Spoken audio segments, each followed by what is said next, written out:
Today on the Morning Edition, charity challenges abroad. An Alaskan group raising concerns about its work in South Sudan and how decisions made by the Trump administration could create new obstacles.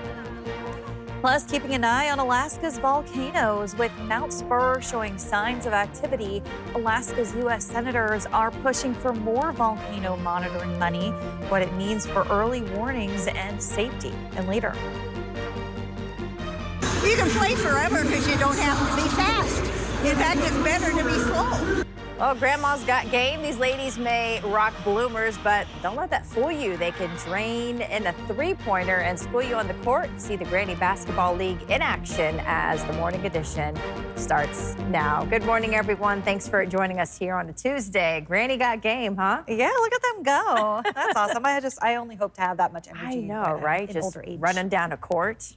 Granny got game, Alaska got snow. Oh, yeah, I'm like, what?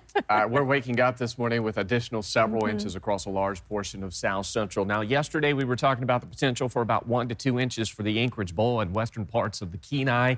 We are seeing more than that this morning, and that's largely due to that heavier band of snow that was supposed to set up across the Susitna Valley. That shifted a bit further east through the overnight hours, and that allowed for some heavier snow accumulation across Anchorage down through western parts of the Kenai.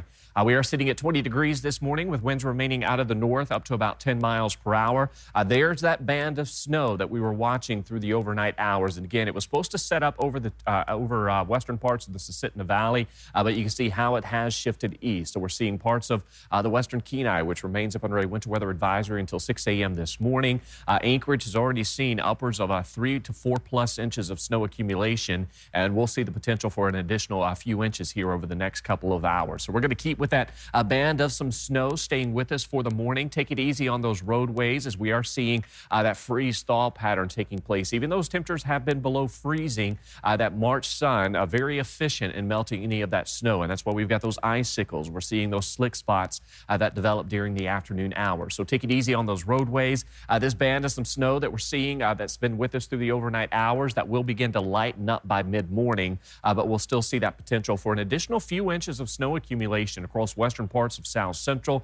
You can see out over the Chugach Range through Turnagain Pass. We're expected to see several more inches of snow accumulation as well. So again, take it easy on those roads as you will encounter the potential for some hazardous road conditions across parts of South Central. So that snow begins to taper off by mid-morning, early afternoon. We'll keep with some flurries throughout the day, and then another band of some snow looks possible overnight into our Wednesday before we dry out. I'll have more on that 7-day forecast for you coming up. Kids are going to starve to death. Kids are going to get childhood disease, diphtheria, pertussis, tetanus. Polio may start up again. Who knows what's going to happen? A dire warning from the head of an Alaska-based nonprofit that does work in South Sudan. He says the U.S. needs to restore aid programs or people will die. Lauren Maxwell has this morning's top story. Life in South Sudan has never been easy, according to an Alaskan whose first visit was nearly 20 years ago. Even today, it hasn't changed much. There's no roads, there's no electricity, there's no sanitation, there's no running water. Despite the challenges, the nonprofit Alaska Health Project South Sudan has made a big difference in people's lives, especially drilling wells for safe drinking water. But now its founder, Dr. Jack Hickel, says he's worried a humanitarian crisis is on the way. The need there has dramatically increased because of the war in Sudan, our northern neighbor. Over 1 million refugees have come from that war back into South Sudan. And so there's huge needs that we just need to address. The money to buy food and medicine, which mostly came from U.S. aid programs, was slashed as a government cost-cutting measure by the Trump administration. The aid they provided is no longer there. That warehouse is empty. There is not one bag of food in that warehouse for the country. Right now, there are no medications to treat malaria or TB or some of the other diseases. That has stopped. Hickel worries those most vulnerable, particularly children, will die. This is a huge tragedy. It's catastrophic that the world doesn't hear about. Nobody hears about South Sudan. You hear about Sudan, Nobody hears about South Sudan. Which is why he wants to get the word out. He's hoping more voices in support could bring back funding he says will save lives. Yay! Lauren Maxwell, Alaska's news source. Those recent funding freezes, particularly to USAID, have also raised concerns among organizations working here in Alaska that depend on federal grants and loans. For instance, the Anchorage Coalition to End Homelessness noted more than $4 million in federal funds allocated to homeless and housing programs might be at risk, potentially endangering life-saving services. But when we spoke with Lisa Demmer from the coalition earlier this year, well, she expressed one of the greatest concerns is dealing with the unknown. We don't know the full impact yet, but we're really concerned it can put people at risk. The funds pay for life-saving housing, life-saving programs. These funds can be at risk. We're concerned. It's a nonpartisan issue to say that every Alaskan will be impacted by this decision. And should it go through, every Alaskan will feel the results. A recent survey by the Forker Group found more than half of the 300 Alaska nonprofits polled say they may have to close their doors. We do have expanded coverage on our website. The history and culture and art of Alaska is so important, and having that federal funding allowed museums to share it more with more people in different ways. And with this executive order, that ability will be very much decimated. A new executive order threatens the Institute for Museums and Libraries, which provides crucial grants to keep local libraries and museums running. In Alaska, that means fewer trained staff, fewer exhibits, and a big hit to the state's tourism dollars. Local museum leaders say cutting federal funds could make it harder to share Alaska's history with visitors and ultimately cost the state money. Museums are a really big part of the tourism industry. When you get off a cruise ship, you want to go to a museum, learn about the town that you're in. If you are an independent traveler, you're going to spend more time in a community that has a museum. Now, while the Institute handles less than 1% of the federal budget, President Trump told members of the press that the process is necessary to reduce waste and abuse in federal government. These are people, in many cases, they don't show up for work. Nobody even knows if they exist. The Institute has 7 days to comply with the president's executive order or risk losing funding entirely. To learn more about the types of training and programs that have been done in Alaska through the grants by the Institute, visit our website. A deadly shootout in Wasilla, and it all started with a 911 call. Troopers say a man armed with an assault rifle and wearing body armor opened fire on police after a traffic stop, forcing officers to shoot back. Investigative reporter Johnson Kuhn has new details that law enforcement is now releasing about what led up to the deadly encounter. It was here in the intersection of Knik Goose Bay Road and Settlers Bay Drive that Alaska State Troopers say 34-year-old Brett George opened fire Sunday night with an assault rifle at Wasilla police, who then returned fire, striking and killing George on scene. So they started firing as soon as we pulled off, and it was pretty close. A witness to the incident, who asked to remain anonymous, described what they say they saw Sunday night while driving in front of the man. Multiple law enforcement agencies, including troopers, have named as a suspect, moments before they say Brett George started shooting. The car passes around me and spins out at that three-way, and then they start shooting shots at each other. It was around 10 p.m. Sunday night.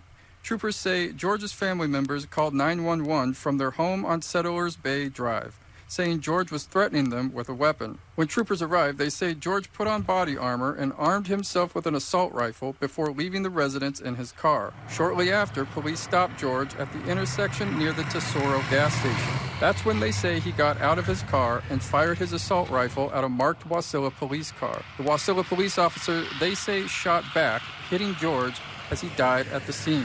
The witness says police asked them to wait behind the gas station for roughly an hour. They were running around the car for about an hour trying to make sure it looks like nobody's in there or something.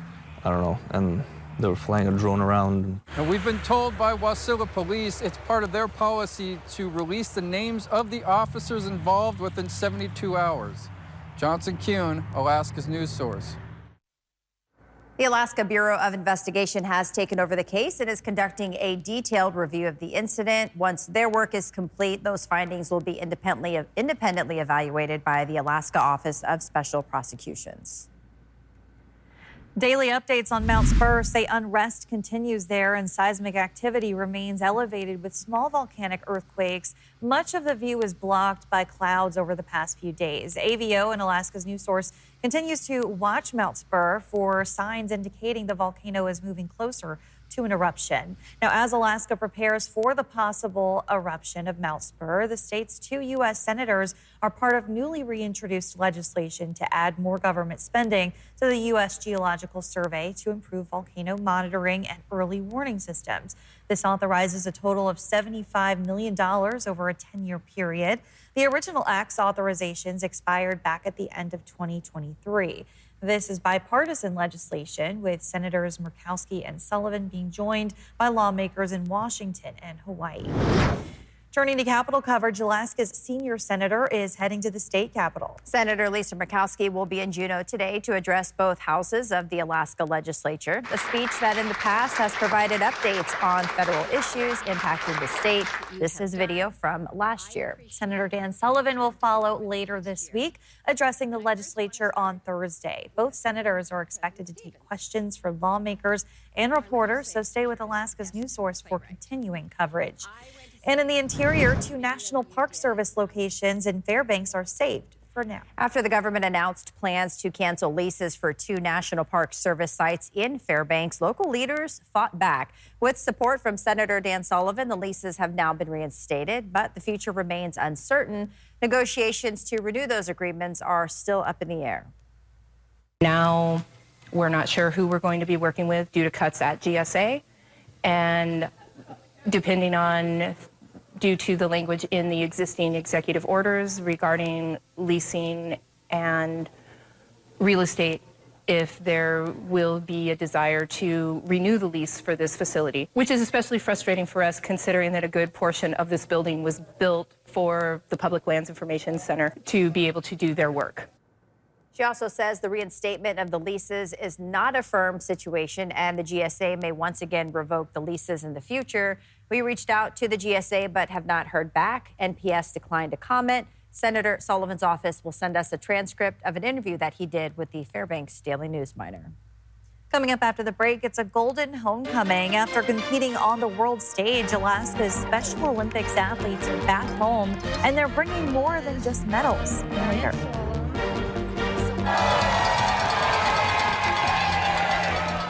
And meet some champions on 4 legs. Jesse Holmes just claimed his first Iditarod title, but says the real winners are his incredible dog team.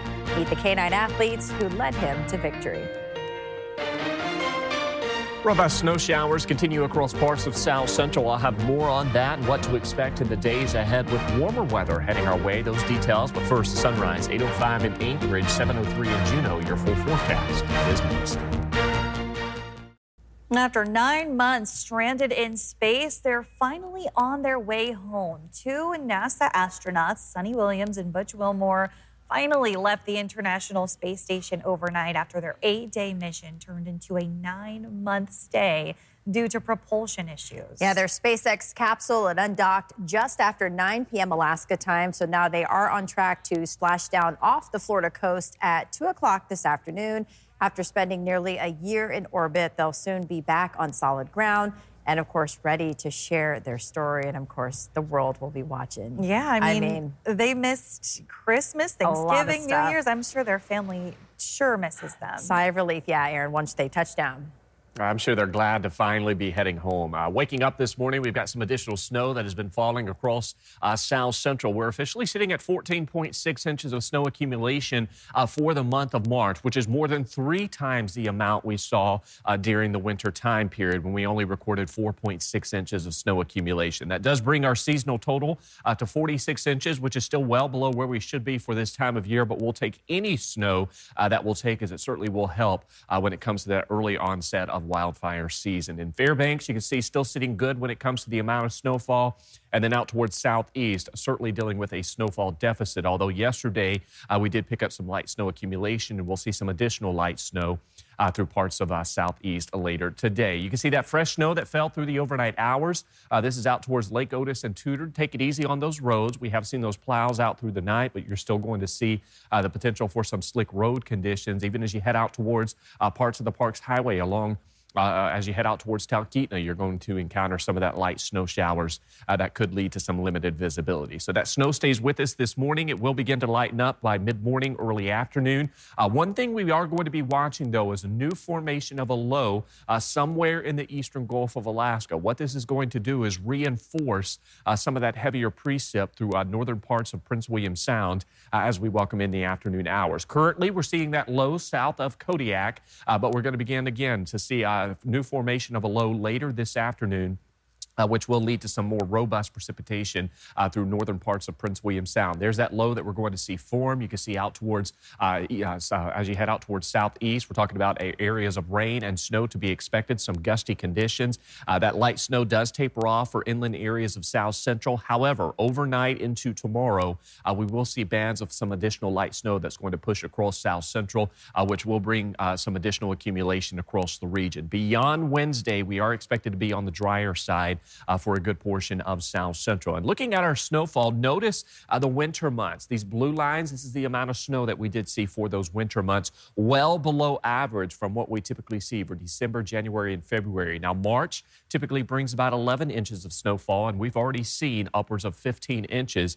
So we're already well above average for the month of March, and we've got additional snow accumulation expected today and into your Wednesday. Again, that light snow does taper off by mid-morning, early afternoon. We'll catch some dry time, and then additional bands of some snow arrives overnight into your Wednesday. Snow, rain, and winds across southeast. Those temperatures warming into the 30s and the 40s. We do have some of the highways along the northern panhandle, which remains under that winter storm watch. We've got those temperatures across the Kenai warming into the 30s with some light snow showers. That winter weather advisory, that expires by 6 a.m.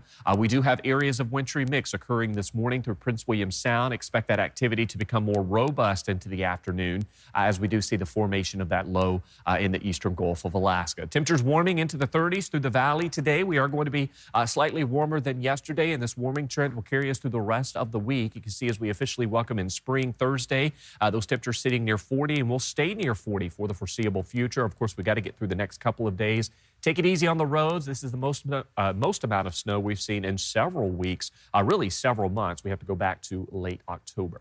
Yeah, I got to remember how to drive in it. Thanks, Aaron. Well, two Alaskan gold medalists, Nathaniel Hunt and Sulinet Vega Ledesma, returned back home from the World Winter Games in Italy to a big ovation. They brought home a combined 5 medals and plenty of memories. Joe Allgood was there to welcome the Olympians back.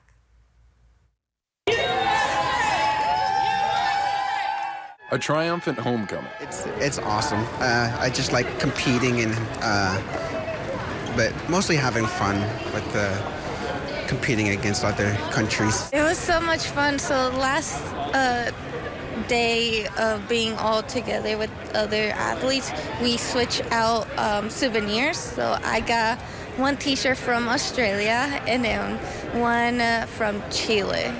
But those weren't the only souvenirs. This one was from Giant Slalom, and it's Super G. Ledesma won her gold medal in advanced Super G, while Hunt won his in intermediate Giant Slalom. I was just kind of surprised to get first place because I didn't find out that I got first place until Sarah Art that put the gold medal on me. There was a lot of athletes who were very competitive as well as me. They wanted to get all gold medals as well as I did, but I kept my mindset. One of the ways Ledesma kept that winning mindset? Music. Put headphones on and listen to my music and be focused. Ledesma's coach said her reward is well-deserved. She's put in such hard work and stuff to see it, all the medals that she actually, and seeing it, materialize. Outside of some of the healthy competition, both said they enjoyed meeting athletes from around the world. Pretty interesting to hear different languages and like talking to other people from different states and making friends. They're so lovely. Everybody was nice to each other. Along with plenty of support from coaches, fans, and family. In Ledesma's case, she dedicated her victory to her dad, who passed away recently. And once she and Hunt reached the podium, there was hardly a dry eye around. Trying to fight back tears from, and like I have texts where I'm just like, I have not stopped dancing. Now, back in Anchorage, they're happy to be home. But there is one thing they'll miss. Pasta and salad and bread. I ate a lot of food, which I love. Joe Allgood, Alaska's news source. Now, though she didn't return with Ledesma and Hunt, Tegan Lockwood also received a bronze medal at the World Winter Games and is now spending extra time in Italy. A place that I want to go. Congrats to all of the athletes. Of course, in all, nearly 1,500 athletes representing 100 nations participated in the Games. Thanks for listening to our podcast. Click subscribe so you can get the latest podcasts from Alaska's news source automatically and stay up to date with breaking news and in-depth reporting available for free 24/7 with the Alaska's news source app.